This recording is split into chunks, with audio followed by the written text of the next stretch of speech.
Hi, it's Thursday, February 20th, 2020, and this is the Pro and Con Show, and my name is Michael James Ott, and I'm the host of the show, oddly enough. So the purpose of the show, I try to do 10, 15 minutes every day, talking about trying to get us all to be better citizens, okay? Be open to the facts, which means, very often listening to someone else and not just becoming angry and infuriated by their opinion, but actually stepping back and saying, okay, how did you get where you are? What information, what have you observed? What kind of data do you have? Why are you where you are? And then, please let me share where I am at, how I came to where I am. And then, maybe there's some additional information we could gather or something, but let's get on the same place. The metaphors, right? On the same sheet of music, on the same playing field, on the same piece of paper. Let's do those things. And the other thing is, got to step back from the rhetoric. Okay, so what's the facts? The who, the what, the where, and the when. And then anytime, like, if you watch Fox News or CNN or any of the on television shows where they're supposedly reporting news, they'll have the who, the what, the where, and the when. That they'll report, well, Senator so and so said this, and here's a little video clip of Senator so and so saying whatever. And then, let's talk to the panel. What do you think? And that's where all the bias and all that crap comes in. So please, folks, please try to be better citizens, as I am doing now. And again, I've mentioned many times, I'll mention many times in the future, I have not been a great citizen of this country. Okay, I served my nation in the United States Navy. I was on submarines for 5 years. But beyond that, especially in regard to the government and political activity and stuff like that, been really apathetic for many, many, many years. And it's only now at this time where we're really facing some very difficult problems, interference from foreign governments, and unfortunately, our president, he's got some significant issues. So he's a lifelong prolific con man, confidence man, but some people are. Many of you may think that that's just fine, but the other part is that the telling part is that his mental acuity is definitely degrading fairly rapidly. And you can look at this, and I posted on this Facebook page, but you can just go to YouTube and look up old Donald Trump videos versus recent ones and just compare. His speaking style, his vocabulary and stuff like that. It's clear that he's degrading. So that leaves us to having to try to find an alternative, someone to replace him in 2020, because, again, wouldn't wish that on anybody, but, if you're suffering from dementia or, early onset symptoms of dementia, heading into full-blown dementia, because from what I've read, basically that happens fairly quickly, can't have the President of the United States suffering from that. Just can't be. So no matter how much you like the guy, you can't put him back in that office again for another 4 years. It's not appropriate. So anyway, the Democrats are debating. So there's a group now, Democrats, and down to 5 that had been on the debate stage previously, and then a new one, Mike Bloomberg, who is spending a lot of money. He's a multi-billionaire, spending a lot of money on national TV ads. So who are the 6? Well, Buttigieg, Klobuchar, Warren, Sanders, Biden, and now Bloomberg. And, so I talked... the title of this show is Combatants, because up until this debate, yes, there was some minor, throwing of darts at each other and the Democratic stage in these debates, but for the most part, and relative to other political debates that I've seen from years past, pretty mild stuff and pretty guarded and not overly aggressive. But wow, last night. So it's this is just some days before the Nevada caucuses and then the primary in South Carolina, and then only so many more days until so-called Super Tuesday. And Mr. Bloomberg being on that stage, and 5 candidates that have been trying to raise money, $2, $5, $10 at a time, courting donors, and they've spent whatever, some of them almost 2 years now already, working hard on moving this campaign forward for themselves. And then you have Mr. Bloomberg, who's a billionaire, and I've seen, it depends, I've seen he's worth a minimum of $55 billion is the least I've seen. Then I've seen some people estimate he's maybe even worth $72 billion somewhere, and I've seen all kinds of numbers in that range. And he has spent $400 million already of his own money, so he's not taking any donations, whatever. He's just spending his own money, and he's running these television ads, and all of these people, so Bloomberg and the 5 others, were all on the stage at the same time for the first time. And there was a full frontal attack on Mr. Bloomberg by these other 5 candidates that have been in the race, for an extended period of time.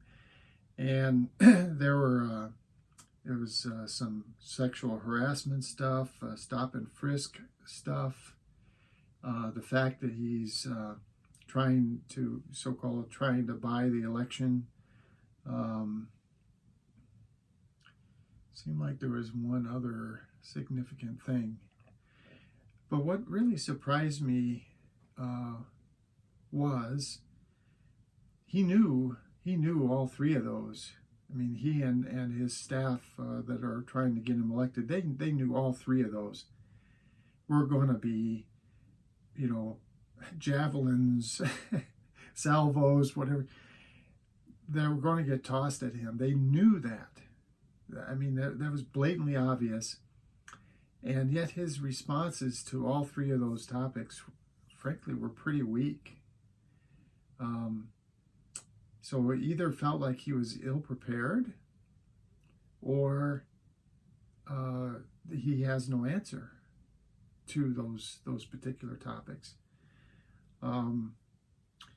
So the positive about Mr. Bloomberg, and again, in the realm of, if you think of, well, we cannot reelect Mr. Trump, then we need to avoid reelecting Mr. Trump.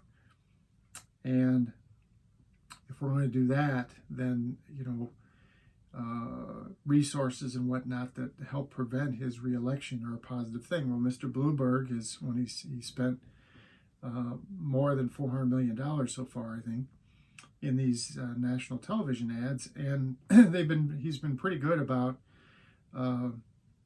pointing at Mr. Trump and saying, well, here are the reasons why you don't want him to be president again, and blah blah blah blah blah. And then at the end, Mike Bloomberg, don't worry, I'll get it done, or something to that effect. So very positive from the standpoint of basically pointing out to the American public that Mr. Trump has some significant issues, and you should think long and hard about casting your vote to reelect him again, even though the economy is fairly strong. So that's the positive. And then the other thing, unless I'm misremembering, but I'm pretty sure I remember reading they interviewed Mr. Bloomberg right after he announced his candidacy a month ago or two months ago, whatever it was. And he said, I'm doing this because I think there still isn't a good option in the Democratic field. Well, that's true. I mean, you can have an opinion just like anybody else, right? Like you or me. But regardless, Mr. Trump must be defeated. And so whoever the eventual candidate is from the Democratic Party, they can count on me providing $2 billion worth of campaign support to overcome any issues that might be coming from the Trump organization or Trump candidacy. And so the fact that he's running ads already, and the fact, if I have it right, that he's going to give $2 billion toward supporting an opposing candidate to Mr. Trump, these are both positive things. And, you know, I think in response to those issues of stop and frisk and sexual harassment and, you know, being rich and trying to buy the election, you know, part of his answer could have been, you know, very precise statements about those things, those particular positives that he's going to do, and that helps mitigate the negatives, right? So you, anything that you do, there's always positives and negatives, hence the pro and con, right? Pro and con, but pro and con show. There are pros and cons. You know, you eat a bowl of ice cream. There's pros and cons to eating a bowl of ice cream. There truly is. You know, pros being, you know, it tastes good, it's yummy. Negative is, you know, it's not good for you. The sugars and the fats in the ice cream and so on generally are not good for you. So the positive thing is, you know, the positive emotion, the positive feelings around eating some ice cream. But the negative is, you know, the physical part of it. The sugars and the fats are, for the most part, not good for you. And so if you're going to eat ice cream, you should eat it in fairly small quantities if you want to be as healthy as possible, right? So anyway, going back to the debate, then, you know, once they were, you know, throwing javelins and salvos at Mr. Bloomberg, then they just let loose, and they were, you know, smearing each other in a big way. All six of them were, you know, basically smearing each other. It was a very, very contentious, angry, combative debate. And, you know, in the end, so I watched it, my wife did not. And after it was over, which it was last night, in fact, so it was this morning, because I think she went to bed a little bit early and didn't watch it, but I finished watching it. And then she asked me, well, who do you think won? And I said, to be honest, I think it was Donald Trump, because the Democratic candidates, those six people on that stage, had been so aggressive in attacking each other that they basically, you know, you watched it and then you just, you know, came away wondering if any of these candidates would be able to defeat Mr. Trump. Now, again, because of the mental disabilities and, in my personal view, because he's a con man, but the mental disability kinds of issues, we have to replace him. And I will say that all six of those candidates would make a better president in the next 4 years than Mr. Trump, because they have their mental faculties about them. And okay, they're politicians, and oh, that was the other thing about Mr. Bloomberg. So they were after him about flip-flopping. So those are the four topics. Anyway, there's a kind of a normal level of political, you know, stretching the truth, flip-flopping on issues, and so on. And then there's Mr. Trump, and any of these six people would be better than him, especially because none of those six people have a mental health issue, this oncoming dementia issue that Mr. Trump suffers from. But anyway, it was not a great night for the Democratic Party, so that's an opinion. Okay, so separate from everything up until now, which is a factual thing. I didn't think the Democratic Party had a very good night with that debate. And I hope that what they need to do is coalesce around a candidate as soon as possible, and then get on with the full-fledged effort to campaign against Mr. Trump, and then again hopefully defeat him again, because if for no other reason, we can't have a man who suffers from dementia as President of the United States. All right, so it's Thursday, February 20th, 2020. My name is Michael James Ott. It's been a pleasure doing the show. I'll do another one tomorrow. And until that show, bye for now.